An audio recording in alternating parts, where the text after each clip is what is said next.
Before Scott Boras became the most powerful agent in baseball, the man owners feared, general managers battled, and superstars trusted with hundreds of millions of dollars.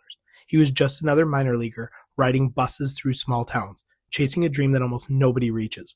That's the part of the story most people don't know. Today, Boras is baseball's ultimate negotiator. His name gets mentioned every offseason whenever contracts explode past another financial ceiling.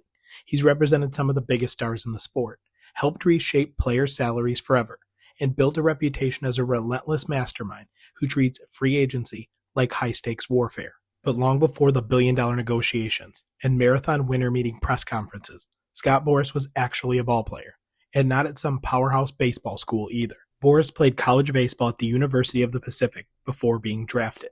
He wasn't a superstar prospect. He wasn't the future face of a franchise. He was a smart, competitive infielder trying to grind his way upward through professional baseball's unforgiving system. Boras spent 4 seasons in the Cardinals and Cubs organizations, mostly playing as an infielder in the low minors. He reportedly hit well early in his career, but injuries, particularly bad knee problems, began to derail whatever momentum he had built. Eventually, the dream every minor leaguer clings to started slipping away. And then came the moment that changed baseball history. While recovering from injuries, Boras began studying law. Most players facing the end of their baseball career drift away from the game entirely. Boras went the opposite direction. He became obsessed with understanding the business side of baseball. He saw something players had rarely possessed before: control. At the time, athletes often signed deals without fully understanding their own value. Owners held enormous power. Free agency was still evolving.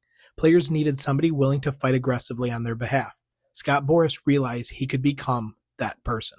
And maybe the reason he became so effective was because he'd lived the other side of it. He knew what it felt like to chase the game without security. He knew the uncertainty of minor league baseball, the vulnerability of players trying to survive roster cuts and injuries. He wasn't some outsider learning baseball economics from his spreadsheets. Over time, Boras transformed from former minor leaguer into baseball's most influential power broker.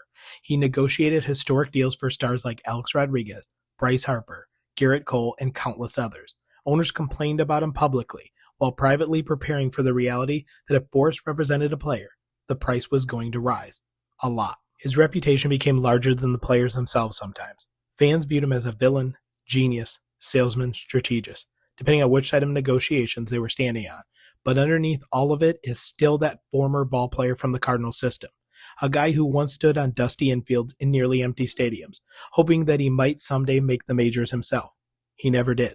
Instead, he found another way to change baseball forever.